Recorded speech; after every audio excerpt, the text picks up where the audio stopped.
What we've done with version 3 of the software, which is what I'm using here, has offered a level of programming which we're calling point and click programming, and it's really to help those people who are interested in Flash but obviously don't have the wherewithal to learn Flash or the time. Now, we do appreciate that there probably will be very few everyday teachers who will want to go to this level, but there are going to be a significant number around, and what we hope was that the resources will get shared. So what we've got here is an opportunity to just demonstrate a couple of features. When I click over here, the owl is going to respond over there. So I've effectively programmed this wheel. So when I click here, it moves east, and here, south. Now, as I move along east, if I was to try and go north now, there's a blocker on that bush, so the owl can't go past that.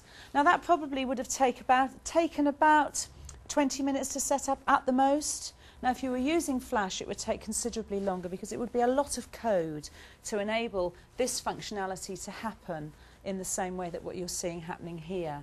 And I've got another example of using some of those ideas on this page, slightly more simple to set up, and each one probably took about a minute. And what I've got here is a circle within Germany and a hexagonal shape within France. And each of these containers have an action on them which says they will only receive one word. And if it's the wrong word, it will bounce out. So if I try and pick up France and put it into Germany, because it doesn't recognise that word, it bounces out. The only place that France can go is in the France area. And as I say, that took about a minute to set up. Another idea, if I click on Italy, it shows a flag. And so what we've got here is the opportunity for teachers to do some very simple things if they wanted to. And it just offers another layer, really, of the software. What we've got here is the opportunity to link into the internet, and using the browser, I've got a picture here of Benidorm, which I can just pull out and add onto the page. So what we're doing here is really exploiting this page to the full. And clicking on the pen, I'm just going to choose the yellow here, and choose some arrows. I'm just going to move that to one side, and I can very quickly start to label up a map. Just showing really that, again, the pace of the lesson, offering a way in which the teacher can really motivate and stimulate the students in what she's trying to teach them.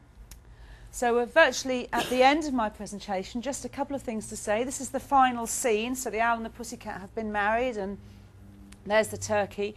The pig actually offered the ring, and he had it through the end of his nose. So maybe it would be a poem you'd want to go and look up. And they dine on quince and mince, which they eat with a runcible spoon.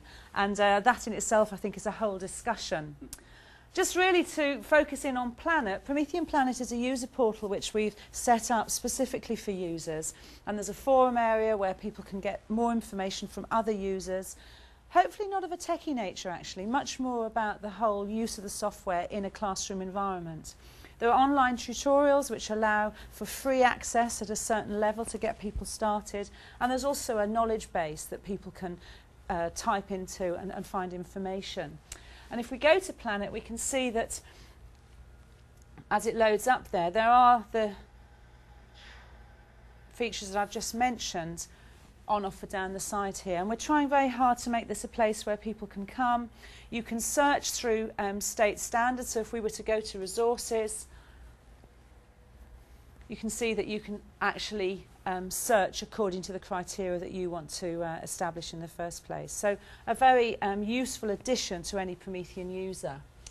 And I just want to finish with a really easy idea, because I think it's very important to underline the simplicity of things, and some of the things I've shown have obviously been of a slightly higher level. And I'm going to start with what I call magic writing. And magic writing is basically using a white pen on a white background. So I want you to imagine that maybe you're 6 or 7, and I want you to watch very carefully, because I'm going to ask you to double that number.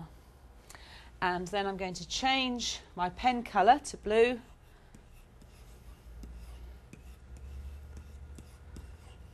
And I could ask you to vote, and clearly, as you've been watching very carefully, you would know that the correct answer is A.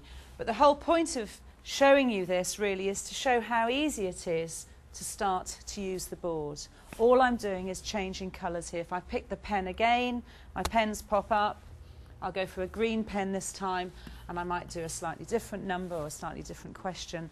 And what's so lovely here is that even the most anxious or hesitant teacher can see that they're interacting with the board. They're using all of the tools, but they're using them in a very simple way. And if you had 25 pages in the first month of use and all you did was magic writing, you'd be saving your work, you'd be able to come back to it, you'd be able to review with the children where you'd been. And so I'm just going to leave you with that question at the end to think about as you see the end of the presentation. And thank you very much for your attention.